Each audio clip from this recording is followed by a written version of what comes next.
පොඩි ළමයි ඉන්නවා කීපාරක් ගැව්වද මම ටිකට් නැහැ කියලා ටිකට් නැත්තම් යනවා ටිකට් පැතිය යන්න කරදර කරන්න එපා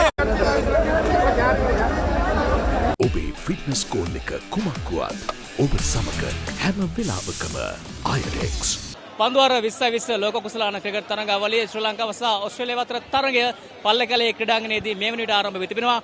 ඔබ මේ දකින්නේ පල්ලකැලේ පිවිසුම් දොරටු අසල උණුසුම් තත්ත්වයක් නිර්මාණය වී ඇති ආකාරයයි.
නව Surf Excel Matic ඇඳුම්වල ටෆ් බ්‍රයිට් පැල්ලම් ඉවත් කරයි. ටෙස්ට් කරන්න බෙස්ට්.